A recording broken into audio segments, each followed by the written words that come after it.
오늘 말씀은 예수님께서 십자가를 지시고 골고다를 향해 오르시는 그런 내용입니다. 특별히 예수님이 십자가를 지고 가시는데 쓰러지고 쓰러지는 그런 모습이 나옵니다. 거기에 주변 사람들이 같이 따라가고 있습니다. 근데 그 따라가는 그 무리들은 두 부류로 이렇게 나눌 수 있어요. 예수님을 십자가에 못 박아라. 또 예수님을 비방하고 죽여라.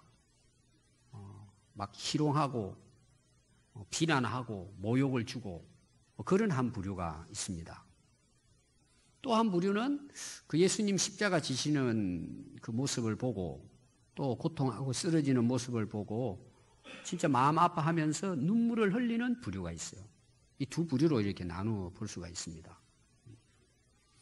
근데 중요한 것은 그런 주변의 사람들이 그 예수님의 그 모습을 보고 어떤 반응을 보였느냐, 이게 중요한 것이 아니고 오늘 이 말씀의 주된 내용은 뭐냐 하면 그 십자가를 그 지시고 쓰러지시고 가시면서 자기를 따라오면서 그 부르짖는 막 가슴을 치면서 울고 있는 그들을 향해서 예수님이 하신 한마디 말씀이 오늘 말씀의 주된 내용입니다.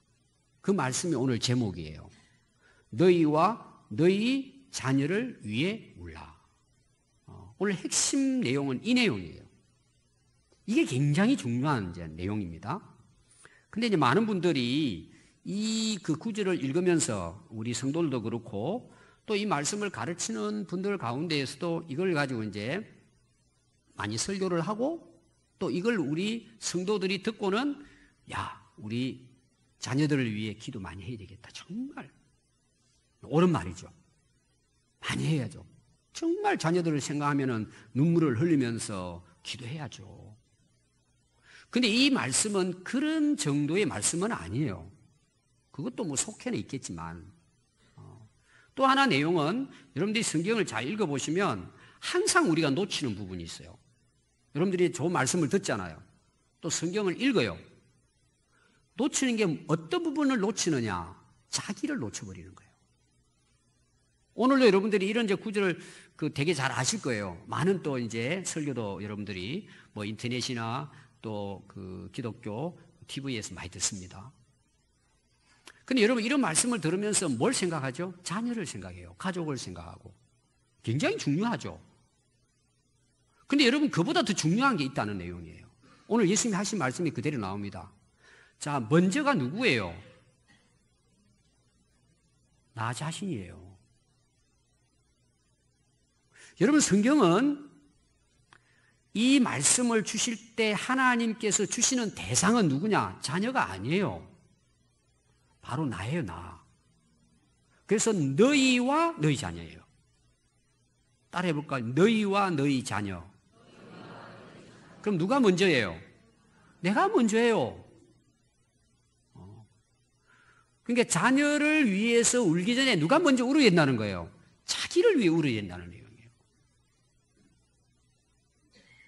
우리는 성경을 읽으면서 어떤 또 이야기들이 진행되면은 우리가 거기에 실수하는 게 뭐냐? 자기를 빠뜨려 버려요. 자기는 제외시켜 버리는 거예요. 그러니까 변화가 안 돼요. 그러니까 자식들도 변화가 안 되는 거예요. 자, 여러분 이웃을 사랑하라고 말씀하셨습니다. 맞아요. 사랑해야 돼요. 근데 예수님 말씀은 어떤 말씀이죠? 내 몸을 사랑한 것처럼 내 이웃도 사랑하라는 거예요. 바꾸고 말하면 아니 자기가 자기에 대해서 자기 인생에 대해서 긍정하고 인정하고 사랑하지 못하면서 어떻게 남을 사랑해요? 그냥 겉으로만 하는 거예요. 겉으로만. 그래서 오늘 주제는 뭐냐 하면은 너희와 너희 자녀를 위해 울라는 말씀인데 순서는 먼저 나부터라는 거예요. 굉장히 중요한 내용입니다. 또 하나 중요한 내용이 뭐냐 하면 그러면 너와 너희 자녀를 위해 울라 하셨잖아요. 울으라고 하셨잖아요. 울으라는 말이 무슨 말이에요? 왜 울으라고 하시는 거예요? 앞에 제가 설명드린 것보다 가장 중요한 오늘 이 말씀의 사실은 초점은 뭐냐? 여기 있어요. 왜 울라고 하셨을까? 그 울라는 말은 뭐예요? 굉장히 심각한 내용이에요, 이것이. 울으라는 거죠. 그러니까 너희들이 나를 위해 이렇게 막 소리내서 가슴 치면서 울지 말고 너희와 너희 자신을 위해 울으라는 거예요. 그럼 이유가 있을 거잖아요. 예수님께서 하신 말씀이. 이게 그럼 굉장히 심각한 말씀이에요. 그냥 자식들 좀 잘 되라고 맨날 나와서 기도하고 또 애들 건강 위해서도 기도하고 공부도 잘하고 좋은 대학도 가고 좋은 직장 가져서 성공할 수 있도록 기도 많이 하라. 여러분 오늘 이 말씀은 그런 뜻이 아니에요. 결론이 이거예요. 마지막 심판 때가 다가온다는 걸 깨닫고 울고 기도하라는 거예요. 이거는 심판에 대한 문제예요. 멸망의 때에 대한 문제예요. 그럼 오늘 여러분 한번 보십시오. 살아가면서 한 주간도 살아오셨잖아요. 여러분 뭘 생각하고 살아오셨어요? 거의 대부분 뭐예요? 이 땅 거예요. 이 땅에. 이 땅에서 잘 먹고 잘 살고 놀고 어떻게 즐기고. 지금 그 예수님 말씀은 십자가를 지고 본인이 십자가에 못 박혀 돌아가실 상황에 놓여 있지만 앞으로 예루살렘과 이스라엘 백성들에게 다가올 마지막 심판에 대한 내용을 예수님이 가지고 예루살렘의 딸들에게 말씀을 하시는 거예요. 오늘 이것이 이제 말씀의 가장 중요한 내용입니다. 대부분 많은 분들이 이제 성경을 보시면서 거의 대부분 뭐예요? 인간 중심적으로 해석을 해버려요. 예수님이 정말 말씀하고자 하시는 것은 거리가 멀어버리는 거예요. 그러니까 어떤 일이 일어나요? 변화가 안 되는 거예요. 그렇게 교회를 오래 다녀도 신앙이 알맹이가 안 생기는 거예요. 그냥 종교적인 차원 정도에서 교회를 다녀요. 오늘 여러분 시작의 말씀이 뭐냐 하면은 오늘 여러분 말씀 한번 보십시오. 그들이 누구를 끌고 가요? 예수님을 끌고 갈 때에로 시작됩니다. 그럼 예수님이 지금 골고다 언덕에 올라가셔서 십자가에 못이 박히기 전에 그 못 박힐 십자가를 본인이 지고 올라가는 거예요. 그게 여러분 그냥 조그만한 이렇게 강목이 아닙니다. 굉장히 큰 기둥 같은 이제 사람이 거기에 못 박히게 된 게 얼마나 튼튼해야 되겠습니까? 굉장히 무거운 거죠. 그걸 예수님이 지시고 끌려 올라가시는 거예요, 예수님이. 그럼 이 말은 또 하나 어떤 의미가 있느냐 그러면은, 아니, 예수님이 뭔 십자가를 지고 올라가셔요. 예수님이 원치 않는 십자가를 지고 지금 올라가시는 거예요. 끌려간다는 건 뭐예요? 타의에 의해 가지고 끌려가는 거잖아요. 이건 이제 수동형이라 그러죠. 능동형은 내가 스스로 지고 가는 거고, 그냥 억지로 끌려가지고 십자가를 등에 지고 올라간다는 것은 다른 사람에 의해서 지금 예수님이 십자가를 지고 올라가신다는 내용이에요. 얼마나 힘들고 어렵겠습니까? 그래서 거기 우리 오늘 읽은 말씀 이제 앞부분에는 결국 이제 빌라도 총독이 예수님을 십자가에 못 박으라고 유대인들에게 이제 넘겨줍니다. 그러니까 이제 그들이 예수님을 끌고 지금 골고다를 향해 올라가시고 계시는 것이죠. 마태복음 27장 28절에는 이걸 좀 더 예수님의 모습을 상세하게 기록하고 있습니다. 그의 옷을 벗기고 홍포를 입히고, 옷을 바꿔 입혀요. 가시관을 엮어 그 머리에 씌우고 갈대를 그 오른손에 들리고 그 앞에 무릎을 꿇고, 사람들이 예수님 무릎을 꿇고 희롱하는 거예요. 무릎을 꿇고 갈대를 예수님 손 위에다가 딱 하나 이렇게 잡게 하고는 유대인의 왕이여 평안할지어다. 지금 자기들이 죽이기 위해서 끌고 가면서 해초리로 때려가 투성이 간 예수님 앞에 무릎을 자기들이 꿇고 왕이여 왕이여 왕이여 평안하소서, 이렇게 지금 조롱하고 있는 모습입니다. 그리고 어떤 사람 와가지고 예수님 얼굴에 침을 뱉습니다. 갈대를 또 빼앗아 가지고 그 갈대로 예수님 머리를 칩니다. 그리고 희롱을 다한 후에는 홍포를 벗기고 원래 예수님의 옷을 입히고 십자가에 못 박으려고 끌고 가니라 그랬어요. 그런데 예수님이 이제 그 십자가를 지시고 끌려가실 때에 그 주변에 예수님과 관련된, 오늘 이 예수님의 십자가를 지고 가시는 이 모습과 관련된 부류를 나눠볼 수 있다면 세 부류로 나눠볼 수 있습니다. 예수님이 십자가를 지고 올라가실 때 거기에 함께한 인물들, 그와 관련된 인물들의 모습이 나와요. 그걸 이제 세 부류로 이렇게 나눠볼 수 있습니다. 첫 번째가 오늘 여기 나와 있지 않습니다. 그러나 먼 곳에서도 예수님의 그 십자가에 끌려가는 모습을 생각하고 있는 사람들이 있죠. 이건 누굴 같아요? 제자들이에요. 근데 오늘 기록에는 제자들이 안 나옵니다. 이미 뭐예요? 예수님 부인하고 다 떠나버렸어요. 실제로 예수님이 고통을 당하시고 십자가를 지고 끌려가실 때에 누가 정말 앞장서서 그 자리에 있어야 돼요? 제자들이 있어야 하죠. 그리고 그들은 자기들 입으로 뭐예요? 맹세를 했습니다. 죽을지라도 목숨 걸고 예수님 지키겠습니다. 베드로부터 시작해서 다 제자들이 맹세했습니다. 그럼 그 자리에 마땅히 제자들이 있어야죠. 어떤 경우에는 예수님이 십자가 지고 쓰러지는데 누가 그 십자가를 지고 가야 돼요? 베드로가 먼저 져야죠. 울면서 막 어떻게 예수님이 이 십자가를 지시냐고, 자기가 지고 아니면 제자들이 아니라고 내가 진다고 그렇게 지금 해야 될 판에 제자들은 한 명도 그 자리에 없습니다. 다 떠나버려요. 이게 여러분 인간의 한계입니다. 이게 인간의 모습이에요. 여러분 신앙생활 하시면서 한번 보세요. 은혜 받을 때는 나도 십자가 지고, 오늘도 우리가 찬송 나오고 기도도 했지만 자기를 부인하고 자기 십자가를 지고, 은혜 받을 때는 그게 될 것 같죠. 근데 실제로 우리가 예수님 때문에 고난을 당하고 어려움을 당하고 내가 손해봐야 될 상황이 딱 일어났을 때 그 자리에 누가 있느냐는 거죠. 여러분 이거 쉽지 않아요. 저도 설교는 쉽게 하지만 저도 아마 장담 못할 거예요. 베드로도 다 떠났는데 제자들 다 떠나버린 거예요. 그럼 여러분 제자들의 모습이 여기서 끝났을까라는 거예요. 아니죠. 여러분 사도행전 시작을 보면은 1장에 부활하신 예수님과 함께 제자들이 모여 있습니다. 그리고 예수님 승천하는 걸 제자들이 봅니다. 그리고 예수님 말씀해요. 너희들이 모여서 깨어 기도해라. 그랬더니 그들이 정말 오로지 기도 힘썼다 그랬죠.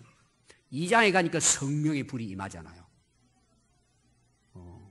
막 진동하고 막 불의 혀같이 모든 모였던 제자들에게 다 성령의 불이 임합니다. 이 성령 충만한 권능을 받게 되죠.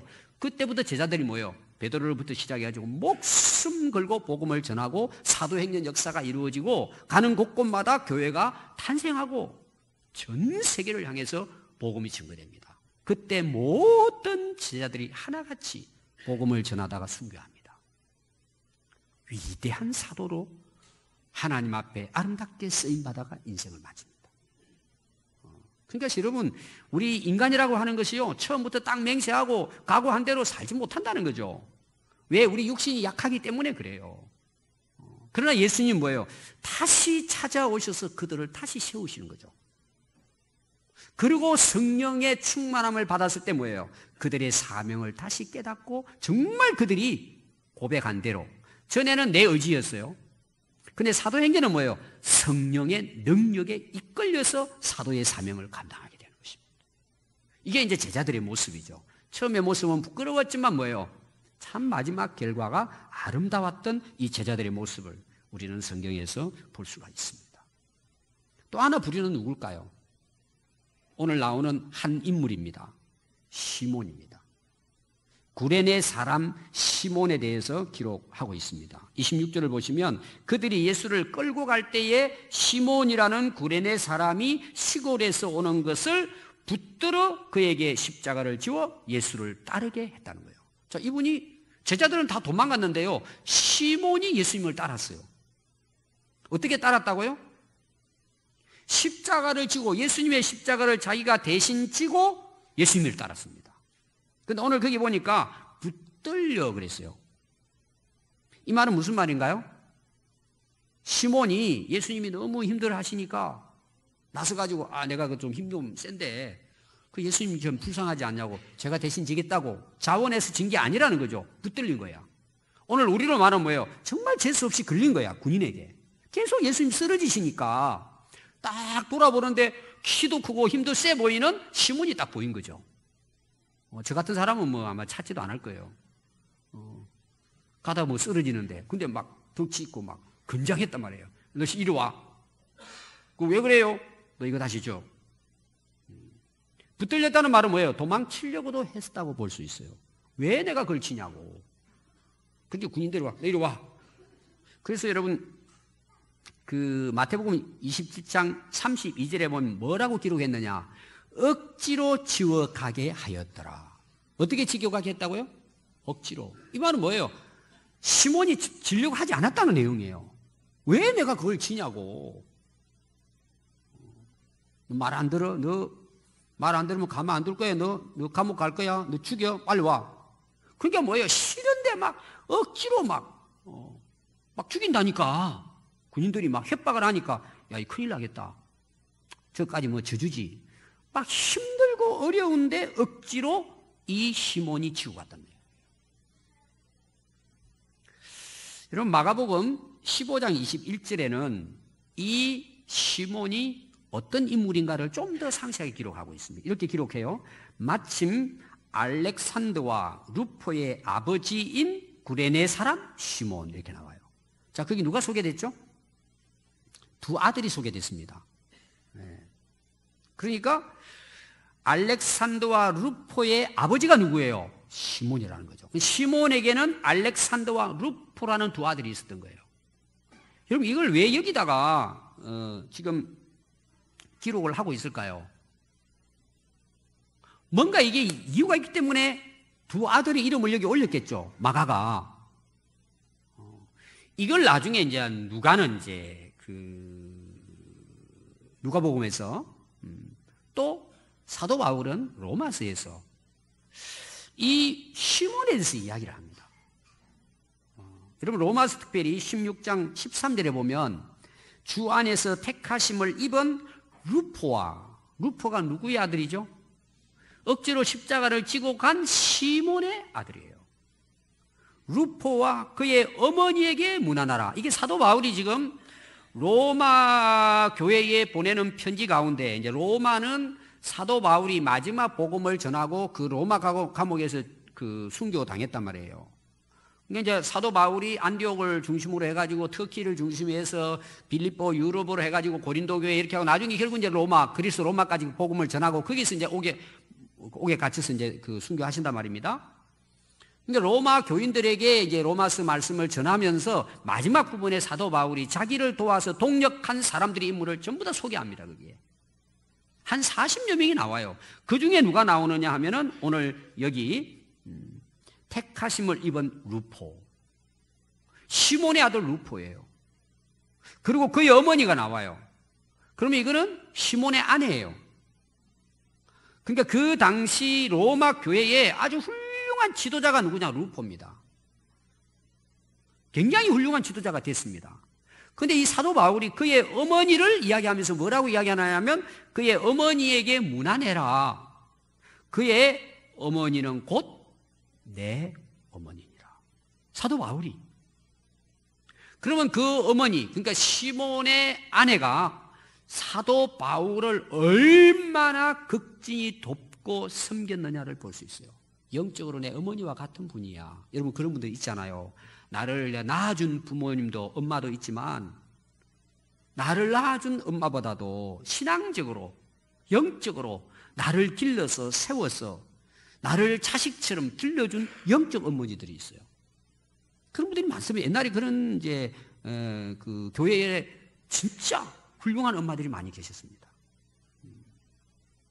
그러면 여러분 보십시오.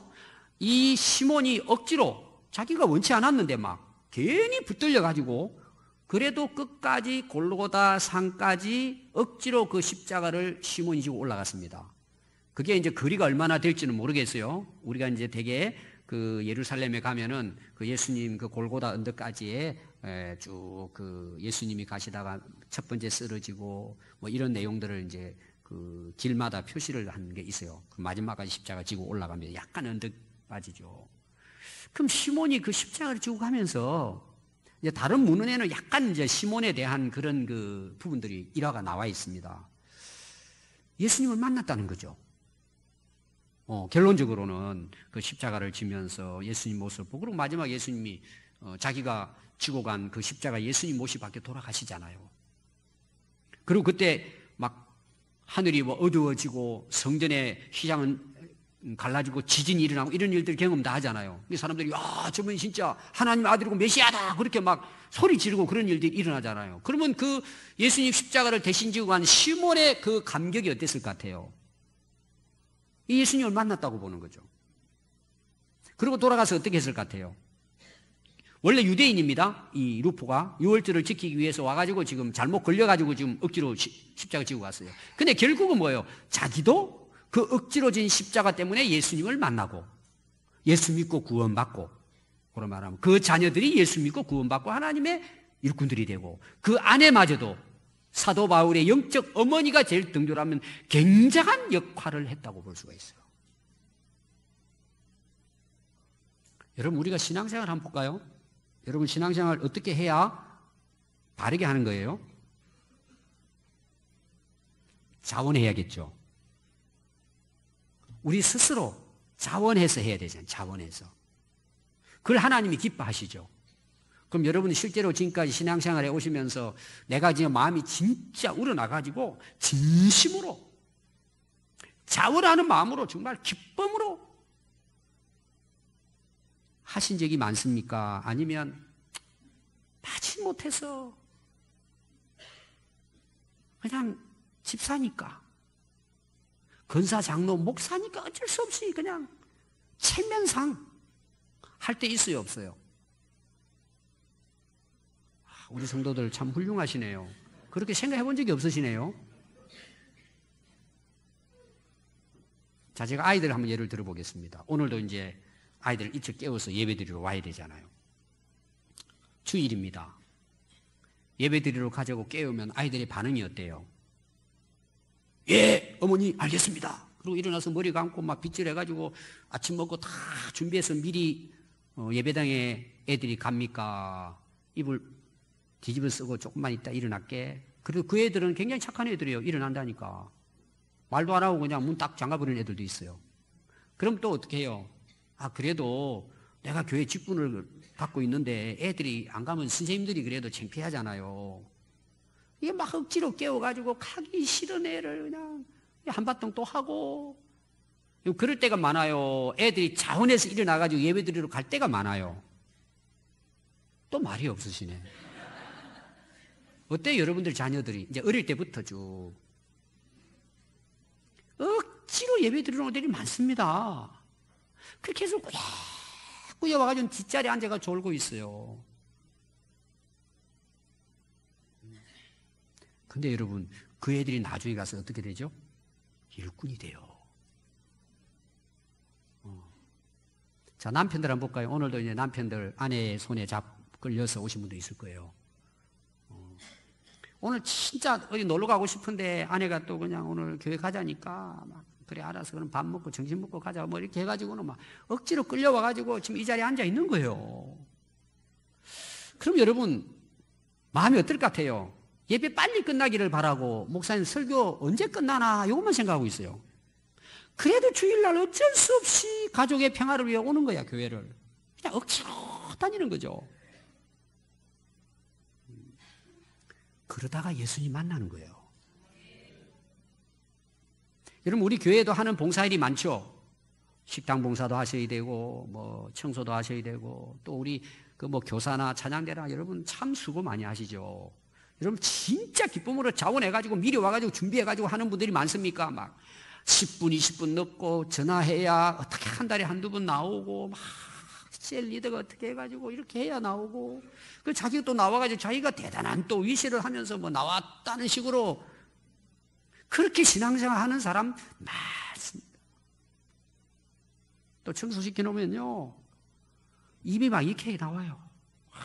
그냥 누구는 안 나오고 누구는 안 나오고, 안 나오는 사람만 이야기해요. 나온 자기가 열심히 하면 되는데 자원하지 그냥. 그럼 여러분 한번 보십시오. 그럼 계속 그렇게 해야 되냐는 거예요. 계속 억지로 그냥 하기 싫은데.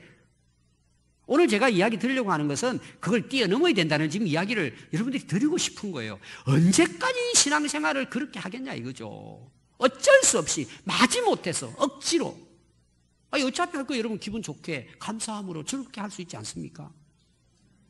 저는 여러분들이 오늘 이 말씀을 들으시고 억지로보다는 감사함으로, 하나님 그래도 오늘까지 은혜 주시고 이 일을 할 수 있도록 저에게 이런 좋은 사명을 주시고, 여러분 정말 기쁘고 즐거운 마음으로 자원한다면 하나님이 얼마나 기뻐하실까요?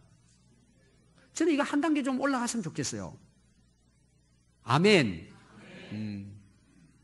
오늘 이제 내용은 그거죠. 우리가 억지로 할지라도 십자가 지고 가는 그것조차도 하나님께서는 뭐예요? 받으시죠. 제가 아는 이제 목사님이 간증하는 거, 목회자들 중에 그런 간증하는 분이 많습니다. 어릴 때부터 교회를 다닌 거예요. 그것도 모태신앙이야. 그러니까 교회라고 하는 그 조직을 빠져나갈 수가 없는 거야. 아예 떠날 수가 없어요. 그러니까 막 어떻게 하면은 이 기독교를 좀 떠나볼까, 교회를 좀 떠나볼까. 그러니까 유학 가는 분도 있어요. 집을 떠나버리는 거야. 그러고는 이제 방탕하는 거죠. 이제 자유롭다. 하나님이 어디 계시냐, 하나님이. 그리고 자기 마음대로 사는 거죠. 아주 자유롭게 뭐 인생 즐기면서. 그런데 한 방에 쓰러지는 거예요. 그때 하나님께 나오고, 그때 인격적으로 살아계신 하나님을 만나서 목사님이 된 사람들이 계세요.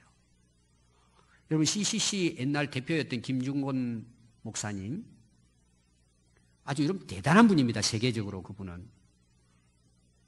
그 따님이 어떻게 신앙생활 했을 것 같아요? 아버지가 그런 분인데. 꼼짝없죠. 교회를 떠날 수가 없죠. 그렇게 해서 이제 나이 먹고 아가씨가 되면 어떻게, 어느 길로 가야 될 것 같아요? 선교사의 아내가 되든지 목사의 아내가 돼야 될 그 분위기 전체가 어떻게 하면 이 분위기를 떠날까? 유학을 가신 거예요. 미국으로. 그 자 계속 있으면 이제 목사 아내가 돼야 되니까. 그렇게 해가지고는 이제 대학을 다니면서요, 목사 안 될 만한 사람을 골라가지고 사귀는 거예요. 그분 간증에 나옵니다. 이것이 제가 좀 이제 쉽게 설명해서 그런데, 어느 날 공대생을 만난 거예요. 공과대학생을 만났어요. 머리도 똑똑하고, 이야, 이런 사람들은 절대 목사가 안 될 거야. 그래서 사귀가 결혼을 했어요. 그래서 잘 재밌게 지냈어요. 어느 날 남편이 꼬꾸라진 거예요. 예수님을 만나게 된 거예요. 그리고는 그 좋은 거 다 내려놓고 신학교 가가지고 목사가 되셨어요. 지금 우리 한국 CCC의 대표가 되셨어요. 그리고 자기는 뭐예요? 또 사모가 돼야 되는 거예요. 지금 그 일을 하고 계시고, 그리고 본인도 이제 신학을 공부하셔서 지금 우리나라 유명한 신학대학원의 교수로 지금 일하고 계십니다. 그분이 직접 간증을 하시더라고요. 우리가 여러분 억지로 한 것이 억지였지만 돌아와서 보니까 어때요? 하나님의 은혜였어요. 억지로라도 붙들려 있어야 돼요, 여러분. 그게 은혜입니다, 여러분. 그래서 시몬이 억지로 십자가를 지고 예수님 따랐지만 결국은 뭐예요? 자기와 온 가족이 구원받고 쓰임받는 복된 가정이 됐다. 이런 내용입니다. 세 번째입니다. 오늘 이제 주제로 제가 넘어가는 말씀이에요. 큰 무리의 여자들이 나옵니다. 근데 이들은 울면서 막 진짜 가슴을 치면서 통곡하면서 예수님을 따라갑니다. 여러분, 예수님 십자가를 지시면서 쓰러지면서 피투성이가 돼가는 그 모습을 이들이 보고 그냥 통곡을 하는 거죠. 그냥 따라갈 수가 없어요. 그 예수님 모습을 보고는. 그러면 그들이 운다고 그들이 예수님의 십자가를 대신 지고 갈 수 있을까요? 우리가 실제로 솔직하게 얘기해 보면은 그들이 아무리 울고 불고 해도 예수님의 아픔을 들 수 없습니다. 또 예수님을 위로할 수도 없습니다. 예수님의 십자가를 그들이 대신 질 수가 없습니다. 아무리 울고 불고 해도 예수님하고는 사실 아무 상관없습니다. 그래서 예수님께서 뒤돌아보십니다. 돌이켜 그들을 향하여 이르시되 예루살렘의 딸들아, 나를 위하여 울지 말고 너희와 너희 자녀를 위하여 울어라. 오늘 이게 말씀의 주제입니다. 그 왜 이 예수님이 이들을 향해서 왜 나를 위해 울지 말고 너희와 너희 자녀를 위해 울라고 했을까요? 이게 여러분 아까 제가 이제 그 서론 부분에 이야기 드린 것입니다. 지금 예수님은 십자가에 못 박히기 위해서 끌려 올라가고 계시지만 지금 예루살렘의 미래는 뭐예요? 어두워요. 하나님의 심판의 때가 다가오고 있어요. 예루살렘의 멸망의 때가 서서히 다가오고 있는 거예요. 예수님은 그걸 아신 거죠. 그래서 누가복음 19장에 보면 예수님이 그 전에 그 제자들과 함께 지내면서 예루살렘 성을 바라보십니다. 그리고 우십니다. 예수님이. 예루살렘 성을 바라보면서 예수님이 막 통곡하고 우십니다. 왜 우셨다고 말씀했느냐? 그 성이 멸망할 것을 아시고 눈물을 흘리셨다고 나옵니다. 실제로 여러분, 예수님이 부활하시고 세상을 떠난 후 37년 후에 로마의 장군인 디도 장군이 AD 70년경에 예루살렘을 포위하고 멸망시킵니다. 그래서 오늘 29절 보십시오. 보라, 날이 이르면 사람이 말하기를 잉태하지 못하는 이와 해산하지 못하는 배와 먹이지 못하는 젖이 복이 있도다. 그때에 그 예루살렘 성이 멸망될 때 얼마나 참혹한지, 아기를 가진 엄마는 고통이 몇 배가 더 크다는 거. 애들이 그 고통하는 모습을 보고 차라리 자식 없이 살았던 여인이 그때는 복이 있다 할 것이다. 되게 이제 우리가 아이를 갖지 못하는 분들 아이 갖기를 얼마나 많이 이제 기도하고 준비합니까? 근데 그때는 그런 분들이 복이 있다는 거죠. 그게 실제로 복이 있다는 의미가 아니고 그 참혹한 상황에서 자기 혼자도 견디기 어려운데 자식들의 그 참혹한 비참한 모습을 자기 눈으로 봐야 되니까 그때는 자식 없는 자들이 오히려 복이 있다 할 것이다. 그리고 이어서 보면은요, 그때의 사람이 산들을 향하여 내 위에 무너져 내려 나를 덮어버리라. 한순간에 나를 죽여달라. 작은 산들에 대하여 우리를 빨리 덮어달라. 너무나 참혹한 모습, 고통스러우니까 빨리 내 생명을 끊게 해달라는 그런 호소를 하게 된다는 것입니다. 그리고 31절에 푸른 나무에도 이같이 하거든 마른 나무에는 어떻게 되리요? 자, 예수님이 지금 고통과 비교를 해서 말씀을 한 거예요. 나는 죄가 없고 잘못한 것이 없는데 내가 이런 고통을 당하는 것에 비하면 나는 살아야 될, 사실은 죽어야 될 이유가 없는 푸른 나무와 같다는 거죠.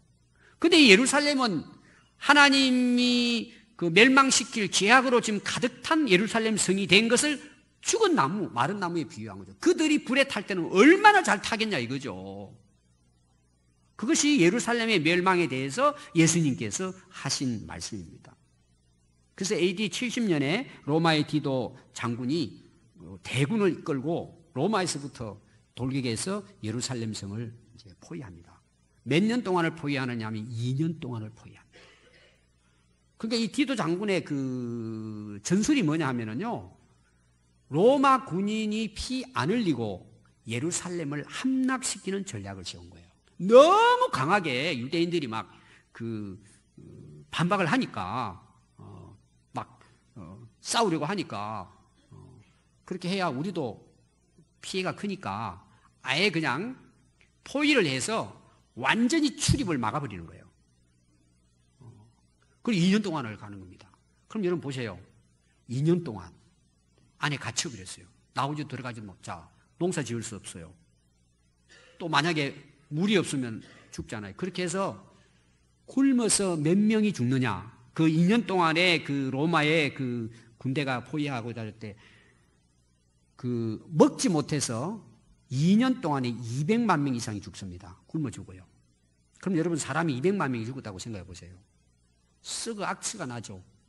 질병이 생겨납니다. 전염병으로 퍼집니다. 살아날 길이 없어요. 그래서 전염병으로 100만 명 이상이 죽습니다. 2년 안에. 그리고 거의 다 죽었겠죠. 그리고는 로마 군인들이 쳐들어갑니다. 3일 동안에 칼로 창으로요, 그 살해하고 그리고 불로 태워 죽이는데 100만 명 이상이 죽임을 당합니다. 완전히 비참하게 예루살렘이 그렇게 멸망이 당합니다.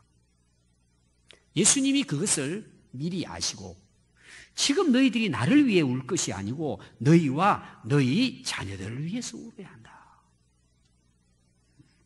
여러분 그 유세비우스라고 하는 유명한 그 역사학자가 있습니다. 그 당시 그분의 책에 보면 이런 내용이에요. 요약을 하면 그 당시 기독교인들이 정말 그 예수님 말씀을 듣고 부르짖고 그때를 준비하며 기도했다는 거예요.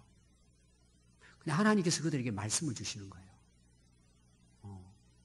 정말 언제 그 로마가 점령을 하게 될 것인가를 그들에게 깨닫게 해주십니다. 그래서 로마 군인이 오기 전에 정말 깨어서 눈물로 기도했던 그 성도들은 자기와 자녀들, 가족들을 데리고 요단강을 건너서 피신을 합니다. 다 살아난 거예요. 실제로 그 역사학자가 그걸 기록한 거예요. 성경에 나와 있지 않지만. 그럼 오늘 우리가 살아가는 시대는 어떤 시대일까요? 종말입니다, 여러분. 마지막 때입니다. 다가오고 있습니다, 그때가. 우리는 뭐예요? 살기 바쁘죠. 예수님이 말씀했어요. 노아의 때와 같을 것이고 롯의 때와 같을 것이라고 말씀했어요. 그때가 어떤 때인 줄 아세요?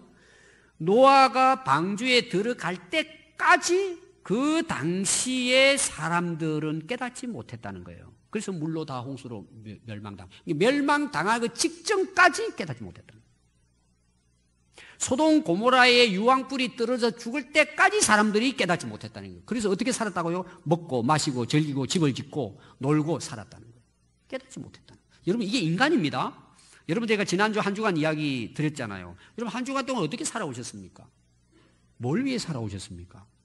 여러분, 뭘 위해 열심히 노력하면서 살아오셨습니까? 그 이유가 뭡니까? 하나님의 뜻입니까? 하나님 나라를 준비하는 것입니까? 아니면 이 땅 것들입니까? 여러분, 이 땅 것이 다 부정하고 필요 없다는 의미가 아닙니다. 우리가 심각하게 생각해야 될 부분은 하나님의 심판을 준비해야 합니다. 마지막 때를 준비해야 합니다. 주님 재림하실 때를 우리는 항상 깨어서 준비해야 합니다. 오늘 예수님이 말씀하신다면 그 내용이에요. 깨어있으라는 내용이죠. 그래서 전도서 7장 4절에 보면요, 지혜자의 마음은 초상집에 있으되 우매한 자의 마음은 혼인집에 있다 그랬어요. 그럼 지혜로운 자와 어리석은 자의 차이가 뭐예요? 어리석은 사람은 맨날 즐기는 데만 찾아다녀요. 노는 데만 찾아나요. 노는 데만. 지금 이제 봄나들이 지금 시즌이 왔습니다. 4월 달에. 군산도 벚꽃이 피기 시작했어요. 벚꽃놀이부터 시작해요. 지금 세계적으로 놀이문화입니다, 지금. 놀이문화입니다. 여러분, 이게 다 잘못된 게 아닙니다. 놀아야 될 때는 놀아야 되죠. 구경도 다니고 괜찮아요. 문제는 뭐죠? 그것이 삶의 가치와 목적이 되어야 되는 거예요. 먹고 마시고 즐기는 거야. 그러면 예배는 어떻게 될까요? 적당히 때우죠. 이게 마지막 때 모습입니다. 초상집에 가면 어때요? 울어야 되잖아요. 왜 울어요? 죽었잖아요. 어떤 경우에는 갑자기 어린애가 쓰러져 죽었어요. 저는 목사다 보니까 수많은 상황에 장례식을 치렀어요. 태어나자마자 떠난 애들의 장례도 치렀어요. 100살 된 노인들의 장례도 치렀어요. 갑자기 사고 나서 돌아가는 분도 계세요. 여러분, 가면 무슨 생각할 것 같아요? 돌아보는 거죠. 야, 나도 이때가 오겠구나. 언제일지 모르지만 자기를 돌아본단 말이에요. 오늘 너희와 너희 자기 자녀를 위해 울라는 건 뭐예요? 너희들 돌아보라는 거예요. 돌아보라는 거예요. 지금 때가 가까이 오고 있는데 너희들의 모습을 돌아보라는 거죠. 오늘 이게 결론이에요. 근데 사람들은 자기는 몰라요. 사순절 기간입니다. 예수님을 생각하는 거죠. 특별히 십자가를 생각하죠. 그리고 울라고 말씀했어요. 이 말이 무슨 말이에요? 예수님 십자가 돌아가신 거 보고 마음 아파하고 좀 뭐예요? 감성적으로 막 흐느끼고 그런 시간을 가지라고 할까요? 여러분, 그런데 쏘으면 안 돼요. 예수님이 지신 십자가는 예수님만 지실 수 있는 거예요. 우리가 들 수도 없고 대신 질 수도 없어요. 그래서 예수님은 뭐라고 말씀해요? 너희들 나 따라오는데 나 십자가 지고 와, 이렇게 말씀하지 않고 너희의 십자가를 지고 오라는 거예요. 그럼 우리가 울으라는 말이 무슨 내용이에요? 내가 지고 가야 될 십자가, 내가 주님 앞에 살아가야 할 삶을 어떻게 결단하고 살아야 되느냐에 대해서 울으라는 거예요. 그때가 온다는 거죠. 누구에게나 온단 말이에요. 그래서 먼저는 나 자신이에요. 자신을 돌아보는 거예요. 자신의 영적 상태를 보면 여러분 그냥 울어야 될까요? 오늘 여기 여인들이 가슴을 치며 울었다 그랬어요. 여러분, 가슴 치며 애통하고 통곡해야 될 날이 얼마나 많은지 몰라요. 그럼 베드로가 그러잖아요. 부인하고 난 다음에 예수님 말씀이 생각이 나서 밖에 나가서 통곡했다 그러잖아요. 아니, 예수님 십자가 지는 걸 보고 통곡했어요? 자기 모습을 보고 통곡한 거예요. 여러분, 항상 우리는 자기 자신을 봐야 돼요. 자기 자신의 모습을 봐야 돼요. 그리고 뭐예요? 자기가 변화되면 자식도 변화되게 돼 있어요. 여러분 지금 자녀들의 영적 상태 여러분들이 파악해 보셨습니까? 성적은 보고 뭐 직장은 어떻고 이런 거 가지고는 신경을 많이 쓰는데 여러분들의 자녀들이 정말 하나님 앞에 영적으로 믿음으로 바로 서 있는지 여러분들이 정확하게 여러분 점검하고 그리고 그걸 여러분 놓고 눈물로 기도하고 그들을 하나님께 세우기 위해서 여러분들은 얼마나 기도해 보셨습니까? 대부분 뭐죠? 신앙도 자유야. 너 알아서 해. 방임해 버리는 거예요. 네가 알아서 해. 오늘 여러분 이 말씀을 기억하십시오. 너희와 너희 자녀를 위해 울라는 거예요. 오늘 우리가 한번 주님의 십자가만 보고 울 것이 아니라 자신을 보고 내 자녀들을 보고 우리의 가족들을 보고 교회의 영적 상태를 보고 이 나라의 운명을 바라보고 하나님 앞에 통곡하며 긍휼을 베풀어 달라고 용서해 달라고 구원해 달라고 여러분들이 부르짖고 주님 앞에 나아가는 그런 정말 성숙한 그리스도인으로 살아갈 수 있기를 바랍니다. 기도하겠습니다.